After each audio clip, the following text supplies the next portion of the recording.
शेरों के पुत्र शहरी जाने जाते हैं, लाखों के बीच फौजी पहचाने जाते हैं। जय हिंद, वंदे मातरम। स्वागत है आप सभी का आपके अपने यूट्यूब चैनल स्टडीज ऑन 2.0 में।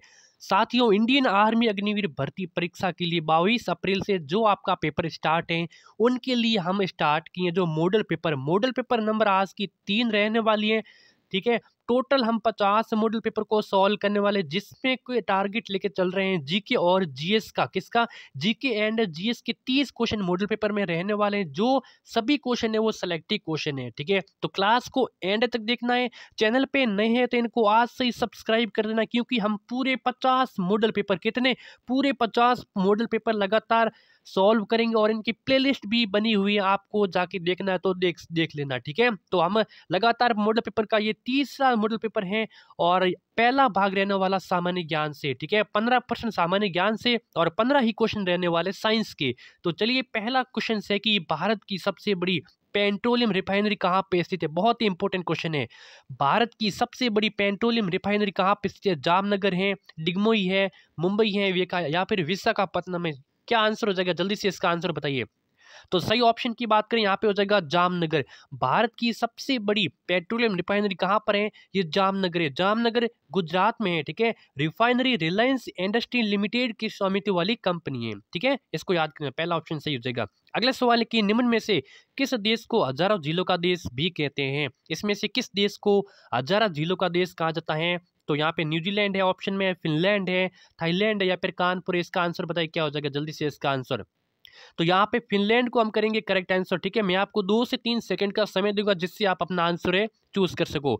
तो हजारों जिलों का देश कहा जाता है फिनलैंड को। करेक्ट है, करेक्ट है। चलिए, अगला सवाल है कि महाराष्ट्र राज्य की राजधानी कौन सी है? तो सिंपल क्वेश्चन है, महाराष्ट्र की राजधानी है मुंबई। ठीक है, यहाँ पे बताने की जरूरत नहीं है, सिंपल आप सभी को पता ही है, मुंबई है वो महाराष्ट्र राज्य की राजधानी है। भारत की आर्थिक राजधानी भी किसको कहा जाता है? मुंबई को कहा जाता है भारत की आर्थिक राजधानी। ठीक है, और क्या कहा जाता है? मुंबई को गेट ऑफ इंडिया कहा जाता है, जो मुंबई महाराष्ट्र में है। ठीक है, गेट ऑफ इंडिया क्या किसको कहा जाता है? मुंबई को कहा जाता है। क्लियर है, क्लियर है। सरदार सरोवर योजना किस नदी पर है? बताइए, सरदार सरोवर योजना किस नदी पर है? नर्मदा, रावी, कृष्णा, या फिर इनमें से कोई नहीं? बताइए, तो ये कौन सी नदी पर है? तो सरदार सरोवर परियोजना नर्मदा नदी पर है। कौन से? नर्मदा नदी पर है। ठीक है, तो नर्मदा नदी का उद्गम बात करें तो उद्गम कहाँ पर है? ये अमरकंटक की पहाड़ियां मध्य प्रदेश में है। ठीक है, और नर्मदा को गुजरात की जीवन रेखा भी कहा जाता है। ठीक है, अगला सवाल, अगला है कि मौर्य साम्राज्य को किसने स्थापित किया था? बहुत इंपॉर्टेंट क्वेश्चन है। मौर्य साम्राज्य को किसने स्थापित किया था? बताइए, इसका आंसर क्या हो जाएगा? तो मौर्य साम्राज्य को चंद्रगुप्त मौर्य ने, किसने? चंद्रगुप्त मौर्य ने मौर्य साम्राज्य को स्थापित किया था। बी ऑप्शन आपका यहाँ पे हो जाएगा करेक्ट ऑप्शन। अगला है कि गोटीपुआ नृत्य किस राज्य से संबंधित है? बताइए, गोटीपुआ राज्य किस राज्य से संबंधित है? तो राजस्थान, उत्तर प्रदेश, ओडिशा, या फिर कर्नाटक? बताइए, तो जो गोटीपुआ नृत्य है किससे है? ओडिशा से संबंधित है। साथियों, बताना है कि ओडिशा की राजधानी कौन सी है? तो ओडिशा की राजधानी है भुवनेश्वर है। क्या है? भुवनेश्वर है वो ओडिशा की राजधानी। अगला सवाल है कि फीफा का मुख्यालय कहाँ पर स्थित है? बताइए, फीफा का मुख्यालय कहाँ पर स्थित है? बताइए, पहले ये बताइए कि फीफा का संबंध किस खेल से है? तो बताइए, फीफा का संबंध है फुटबॉल से। तो फुटबॉल, फीफा का मुख्यालय कहाँ पे है? दुबई है, जूरिक है, लंदन है, या फिर इनमें से कोई नहीं है? बताइए क्या आंसर हो जाएगा? तो फीफा का मुख्यालय याद करना है आपको, जूरिक में है। कहाँ पे है फीफा का मुख्यालय? जूरिक में। ठीक है, चलिए, इसका ऑप्शन बी हो जाएगा सही ऑप्शन। अगला है कि विनेश फोगाट निम्न में से किस खेल से जुड़ी हुई है? विनेश फोगाट निम्न में से किस खेल से जुड़ी हुई है? क्रिकेट से, शतरंज से, बैडमिंटन से, या फिर कुश्ती से जुड़ी हुई है? इसका आंसर क्या हो जाएगा?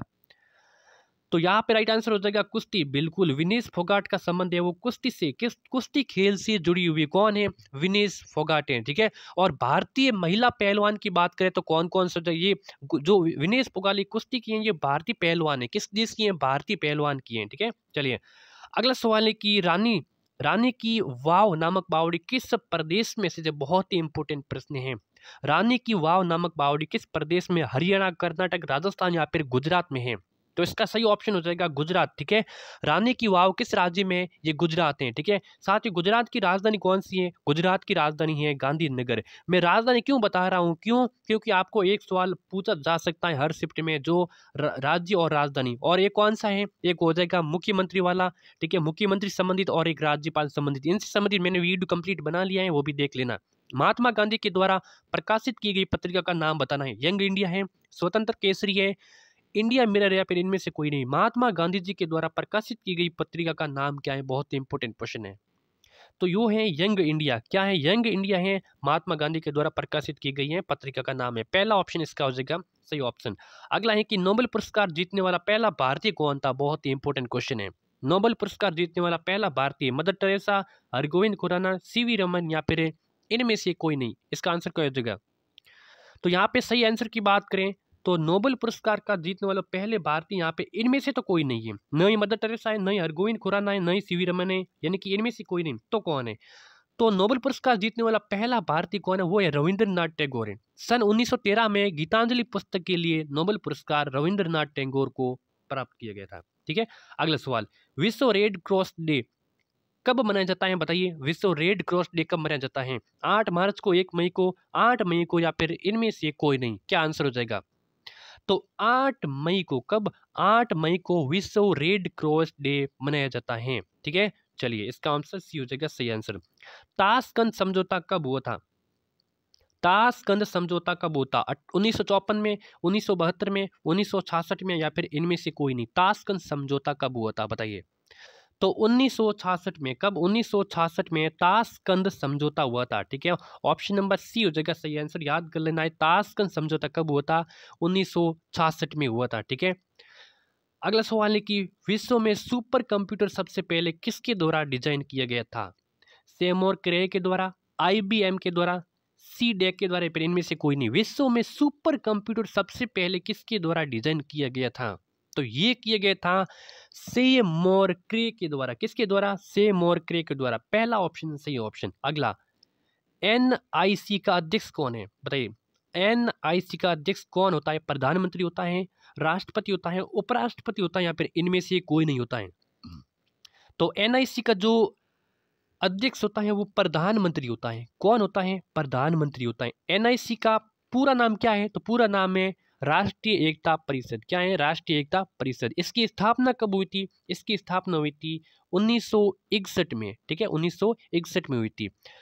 चलिए अगला सवाल। अगला सवाल है कि हाँ, अब आगे आपके सामान्य विज्ञान से संबंधित जो 16 से लेकर 30 तक इंपोर्टेंट क्वेश्चन रहने वाले हैं। 16 क्वेश्चन है कि रेबीज किसके कारण होता है? तो कुत्ते के काटने से, दूषित पानी से, दूषित भोजन से, या फिर प्रदूषण से होता है। रेबीज किसके कारण होता है? रेबीज नामक रोग होता है, वो किसके कारण होता है? बताइए इसका आंसर। तो इसका सही आंसर हो जाएगा कुत्ते के काटने से। कौन सा रोग होता है? तो कुत्ते काटने से रेबीज रोग होता है। क्लियर है, रेबीज रोग होता है। ठीक है, ये एक वायरस जनित रोग है। ठीक है, इसके रोगवाहक कौन कौन हो सकते हैं? कुत्ता भी हो सकता है, बिल्ली भी हो सकती है, बंदर भी हो सकता है, और लोमड़ी भी हो सकती है, और क्या क्या, और भेड़िया भी हो सकता है। ठीक है, किसके? रेबीज रोग के। अगला, ऊर्जा का प्राकृतिक स्रोत क्या है? बताइए, बैटरी है, बिजली है, सूर्य है, फिर घर्षण है। प्राकृतिक स्रोत पूछा है ऊर्जा का, अरे बहुत ही इंपॉर्टेंट क्वेश्चन है। तो ऊर्जा का प्राकृतिक स्रोत है सूर्य है। क्या है? सूर्य। सूर्य पर नाभिकीय सलीन अभिक्रिया होती है। कौन सी होती है? नाभिकीय सलीन अभिक्रिया। और सूर्य का प्रकाश व ऊर्जा दोनों का सबसे बड़ा स्रोत है। सूर्य का प्रकाश है, वो सूर्य है, वो प्रकाश व ऊर्जा दोनों का सबसे बड़ा स्रोत है। ठीक है, सी आंसर सही हो जाएगा। मानव शरीर की सबसे बड़ी ग्रंथि है, हृदय है, यकृत है, फेफड़ा है, या फिर गुर्दा है? मानव शरीर की सबसे बड़ी ग्रंथि कौन सी है? तो आप सभी को पता होना चाहिए कि वो है यकृत की ग्रंथि, मानव शरीर की सबसे बड़ी ग्रंथि, और ये एक आंतरिक अंग है। ठीक है, क्या है? यकृत। यकृत के अध्ययन को क्या कहते हैं? बताइए। तो यकृत के अध्ययन को कहते हैं हेपेटोलॉजी कहते हैं। क्या कहते हैं? हेपेटोलॉजी। क्लियर है? अगला सवाल। अगला सवाल कि रेलगाड़ी के अचानक रुकने पर आदमी खाली जगह गिरता है, तो नीचे की ओर गिरता है, आगे की ओर गिरता है, ऊपर की ओर, या फिर इनमें से कोई नहीं? रेलगाड़ी के अचानक रुकने पर आदमी किस तरफ वो मतलब गिरता है, ये आपको इसका आंसर बताना है। बहुत इंपॉर्टेंट क्वेश्चन है। तो वो गिरता है हमेशा आगे की ओर गिरता है। कहाँ गिरता है? आगे की ओर। ऑप्शन नंबर कौन सा है? ऑप्शन नंबर बी को यहाँ पे करेक्ट हम करेंगे। और ये न्यूटन की गति का कौन सा नियम है, ये बताइए।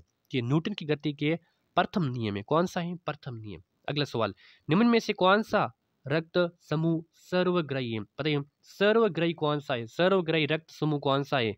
ओ plus, A B plus, A या फिर बी प्लस, निम्न में से कौन सा रक्त समूह है सर्वग्राही है? बताइए, बहुत इंपॉर्टेंट है।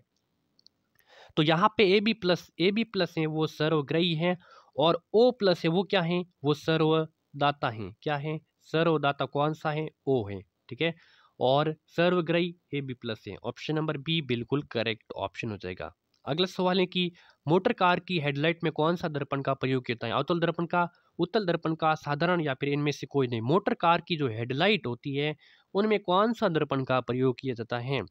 तो उसमें किया जाता है अवतल दर्पण का। कौन सा, अवतल दर्पण। याद कर लेना, अवतल दर्पण का उपयोग मोटर कार की हेडलाइट में किया जाता है। क्लियर है। अगला सवाल, अगला है कि सिस्मोग्राफ का उपयोग क्या मापने के लिए किया जाता है? हृदय गति, भूकंप, विद्युत धारा का प्रवाह, या फिर रक्तचाप। आप सभी को पता होना चाहिए कि जो भूकंप मापने के लिए किसका उपयोग किया जाता है, सिस्मोग्राफ का। Option number B. अगला सवाल है कि हमारे शरीर में स्नायु यानी कि लिंगामेट किसको जोड़ता है, क्या जोड़ते हैं?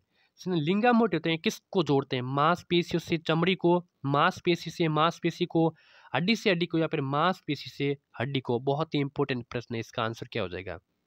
तो इसका आंसर हो जाएगा हड्डी से हड्डी को जोड़ता है। तो लिंगामेंट होता है वो ना, ये हड्डी से हड्डी को जोड़ता है। ठीक है, ऑप्शन नंबर सी हो जाएगा बिल्कुल करेक्ट ऑप्शन। विद्युत धारा का ऐसा ही मात्रक कूलम्ब, एम्पियर, जूल, वॉट।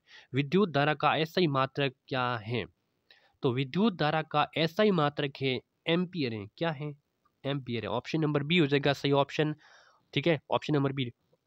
अगला सवाल है कि निम्न में से क्या हृदयघात का कारण होता है? रक्त प्रोटीन, कोलेस्ट्रॉल, रक्त शर्करा, या फिर रक्त यूरिया। निम्न में से क्या हृदयघात का कारण होता है? इसका आंसर बताइए। तो ऑप्शन नंबर कोलेस्ट्रॉम हो जाएगा। कौन सा? कोलेस्ट्रॉम। ठीक है, ऑप्शन नंबर बी सही ऑप्शन हो जाएगा। चैनल को क्या कर देना है, सब्सक्राइब करना है। कुछ नहीं करना, सब्सक्राइब करना। पूरे 50 मॉडल पेपर हम सॉल्व करेंगे। थर्मामीटर में कौन सा पदार्थ होता है?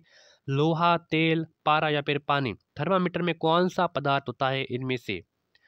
तो थर्मामीटर में कौन सा होता है? तो थर्मामीटर में पारा होता है। कौन सा होता है? पारा होता है। ठीक है, चलिए ऑप्शन नंबर सी सही आंसर हो जाएगा।